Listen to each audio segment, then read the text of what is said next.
Spirit. Hallelujah. So mwana wangu kuvunza kuti why muchibhabhatidza tinobhabhatidza even in reference to this scripture yekuti after we have preached the word of God we then have to baptize. Yes, I know in Brethren Christ Church tinopinza vanhu muma classes and muma lessons. It's a part of teaching as well, in as much as we teach either by crusade, either by door to door, but we believe also as part of our core values, we integrate one or someone through the teachings of Jesus Christ. Hallelujah. Saka the way yatinoita tichibhabhatidza zvese tikuzvi relate atikungo bhabhatidza nekuti toda kubhabhatidza, but it is a command from God. Hallelujah. Beyond kuti uchazova member, it is written in the word of God and we follow the word of God.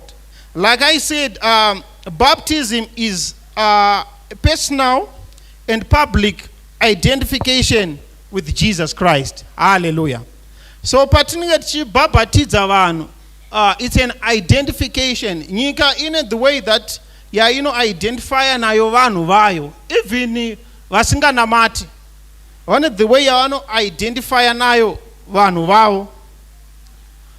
But as believers, we say we are doing this act of baptism in relation kana kubva pashoko raMwari. Amen. So the identification with Jesus Christ is through water immersion. It symbolizes his death, burial, and resurrection. So these three aspects are those are true identify now, and whatever Jesus enter through his death,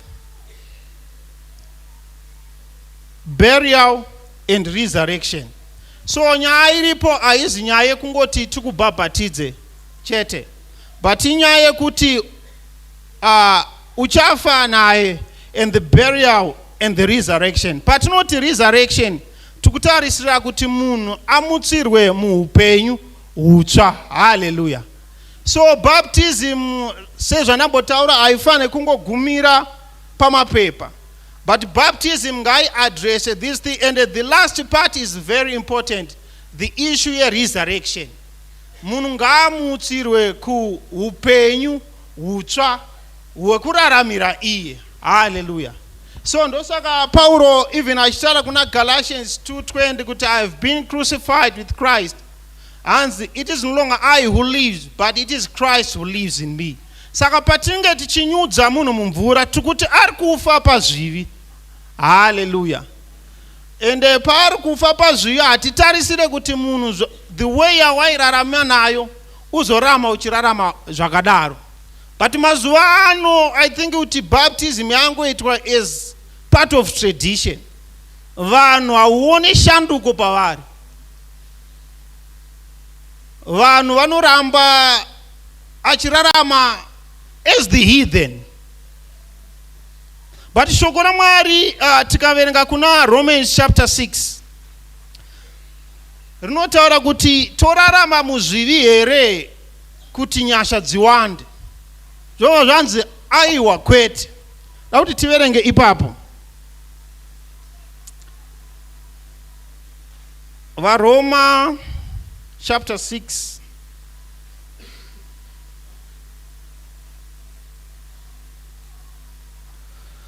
And what shall we say then? Shall we continue in sin that grace may abound? Zvino tichati kotorambira muzvivi kuti nyasha dziwande here? God forbid. How shall we that are dead to sin live any longer in it? Aiswa isu takafa kuzvivi tichagara seiko mukati mazvo? Ko hamuzivi here kuti isu takabhabhatidzwa muna Kristu Jesu, takabhabhatidzwa murufu rwake? Naizvozvo pakubhabhatidzwa takavigwa pamwe chete naye murufu, kuti saiye Kristu akamutswa kuvakafa nokubwinya kwaBaba, saizvozvo nesu tifambe muupenyu hutsva. Hallelujah. So apa pari kuburitswa nyaya yekuti even when we do this act of baptism, tiri kutaura kuti munhu ari kufa kuzvivi, achifa kuzvivi omukira in a new life muna Jesu Kristu. So every time and again, even patinoita reflect on baptism, we should have this in mind. Pandinozoenda kunonyudzwa mumvura, yes, we are symbolizing something, but beyond that symbolization that we do, or the way that we do, the sacrament that we do as a church, munhu ngaasvike parealization yekuziva kuti why am I being baptized? Amen. Munhu ngaanzwise kuti ndiri kubhabhatidzirwei. Haizi nyaya yekuti mufundisi ada kuti every time ndinge ndine vanhu vebaptism. Because tikatanga ngoti ndofana kunge ndine namba yevanhu 20, ndofana kunge ndine vanhu 20, tichabhabhatidzira vanhu for the wrong reason. Hallelujah. Vafundisi muriko? Ai nyasudaira chaizvo. Ndikuona mufundisi arimo. Kuti vanhu vatiri kubhabhatidza ngavanzwise kuti why tiri kuzosvika pakuti munhu abhabhatidzwa. Hanzi nokuti isusu patinosvika pakubhabhatidzwa tinobva tafana kufamba muupenyu hutsva. Toda kuti ndingobata ipapa kuti even patinoita baptism tinotarisirwa kuti tinge tichirarama upenyu hutsva. Haleluya vadikani. Upenyu hunofadza iye. So baptism, it has to be your personal testimony and the inward assurance, and you are taking it from the old living mararamiro ako akare. And when you are being baptized, you are visually preaching the gospel. Pauri kubhabhatidzwa uri kutoshumira rimwe vhangeri. As you stand in the water and being baptized, and chatinoziva kana iri nyaya yemvura, mvura iripo pakuchenesa, handiti?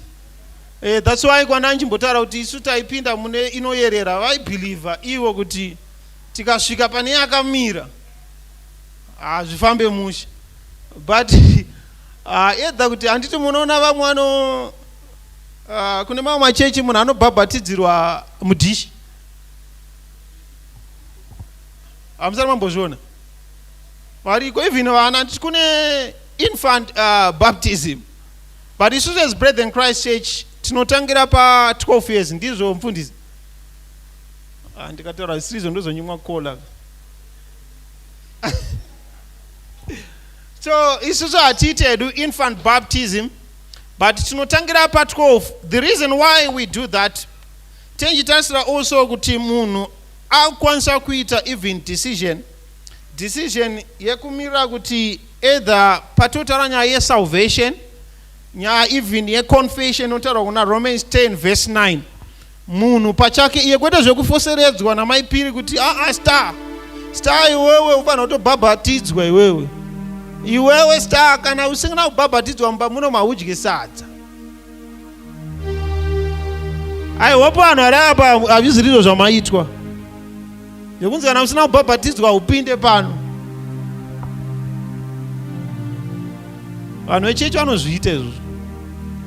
But pakutaurwa nyaya personal testimony. Hallelujah.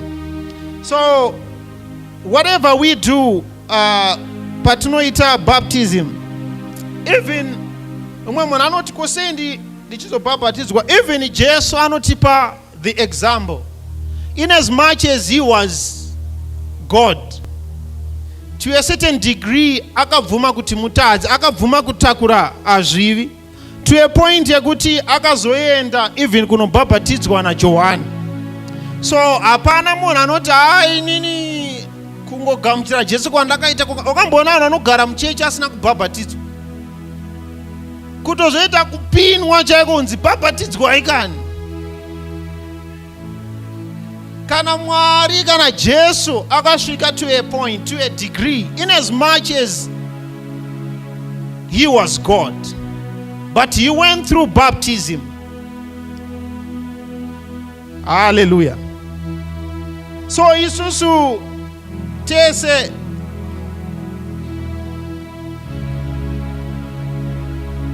we should come to a point yekuti we go through baptism and kunyudzwa. Like I said, kuti vamwe vakavhura bhotoro iri vomva vaisa mumaoko, vomva vakumwaya, so vomva vataura kuti muzita raBaba neremwanakomana neremweya mutsvene watobhabhatidzwa. But isusu we believe mukunyudza munhu, and tiri kuti muzita raBaba. And also, like I said, kuti we are going through the process, his death, burial and resurrection.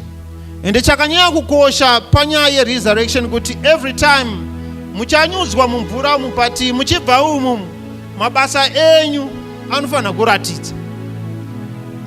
Kuchechi ngazviratidze kuti munhu akapinda mumvura uyu.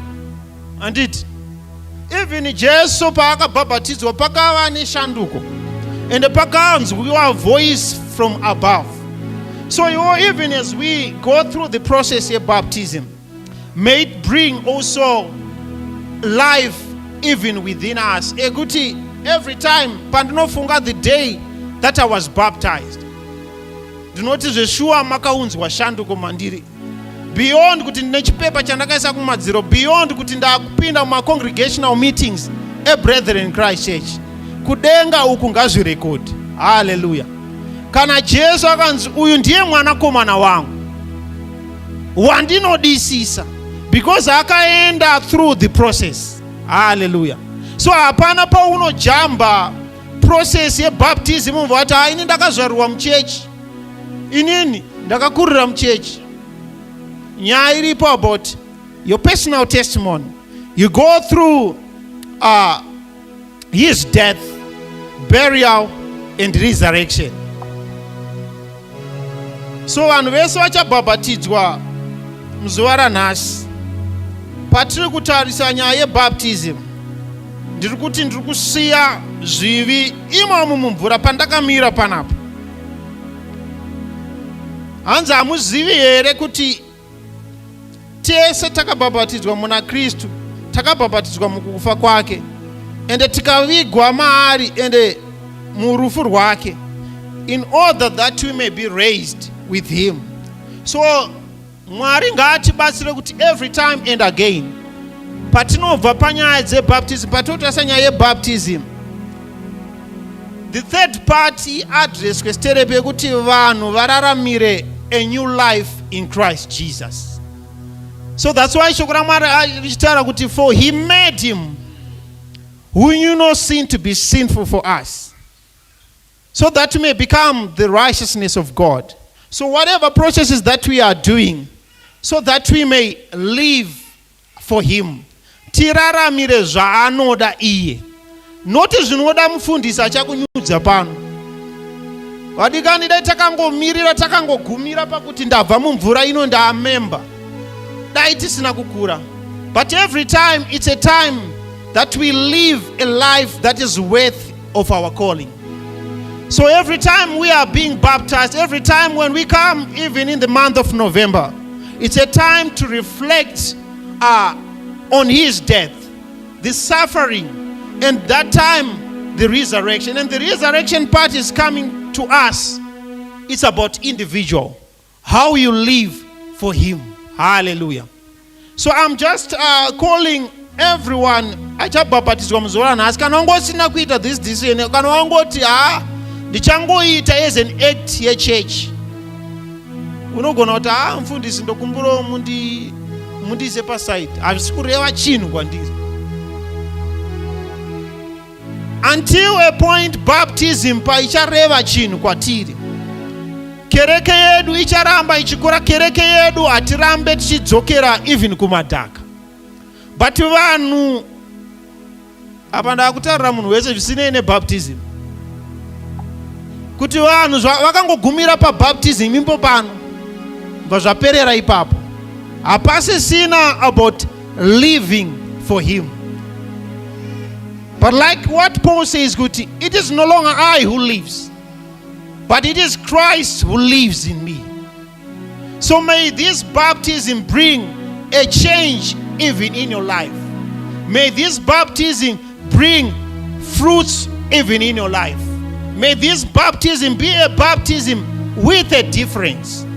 For you as individual, the way that you conduct yourself, you should not conduct yourself like munwe munyika. As I close, even when we read the Bible in the book of Romans chapter 12, the Bible says, I beseech you therefore, brethren, by the mercies of God, that you may present your bodies as a living sacrifice, wholly acceptable to Him. And then do not be conformed to this world, but ye be transformed.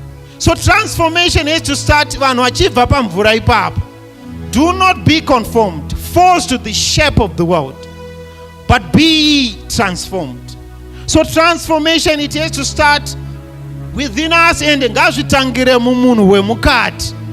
Mvura ya ichangoyerera kwatiri, but wemukati uyu haasi kupinda nemvura. So it's about us, and we are here for a change that will affect change even in our lives, and that will affect even generations to come. So those who are going to be baptized today, we are very happy for you. But above all, we want you that after this baptismal act, you live a life that is worth of the calling.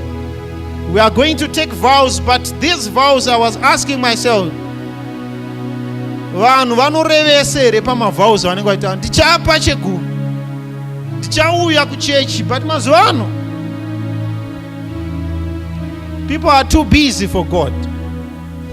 But musi webaptism tainge takamira apa, ndinobvuma mufundisi,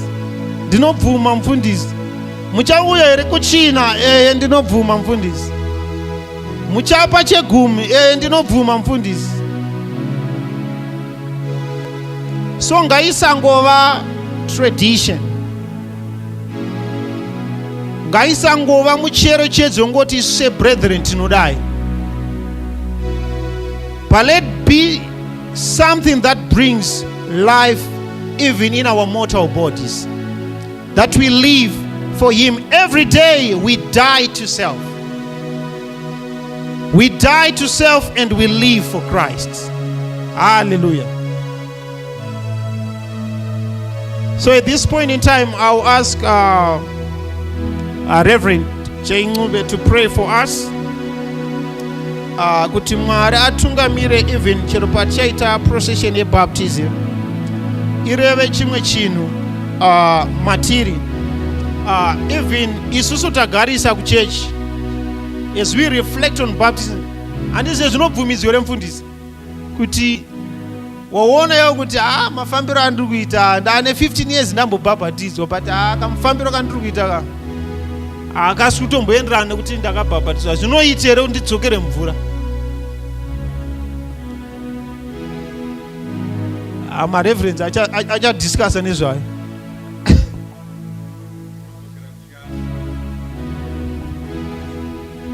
Ngatinamatei. Tinokutendai Baba nezita raJesu kuti matiunganidza nhasi uno pazuva rakatikoshera. Tinonamata tichiunza vana venyu vazvipira kuti vabhabhatidzwe. Let it be a revival. Zvikoti yeuchidza zvakaitika pamuchinjikwa. Remind us that the old person is dead, the new one is alive with Christ. Tinokutendai Baba kuti munesu, like what happened when Jesus was baptized, heaven opened and the God spoke and they said, this is my beloved son in whom I am well pleased. Denga ngarizarurwe vana venyu vachibva mvura, vana venyu ngavazadzwe nemweya mutsvene sezvakaitika kuna Jesu. Ndanamata nekutenda nezita raJesu. Amen.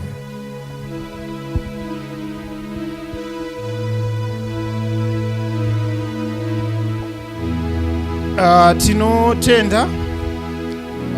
So as I conclude, Mwari ngatitungamirire, and also even isu tichabhabhatidzwa muzuva ranhasi, Mwari atitire zvakanaka, that we live a life that is worth of our calling.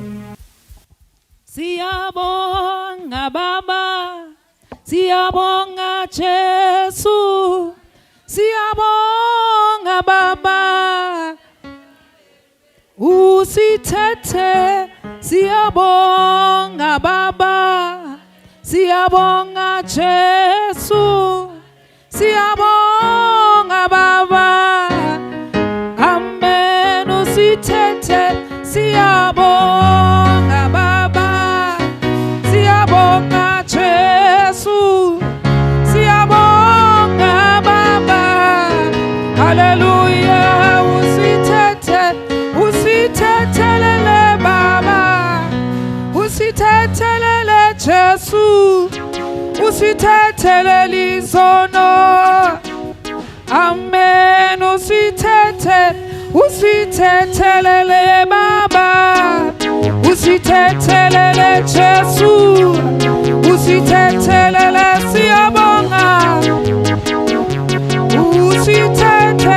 wasithethelela siyabonga, wasithethelela Jesu, wasithethelela, amen, usithethe, siyabonga Baba, siyabonga Jesu, siyabonga Baba,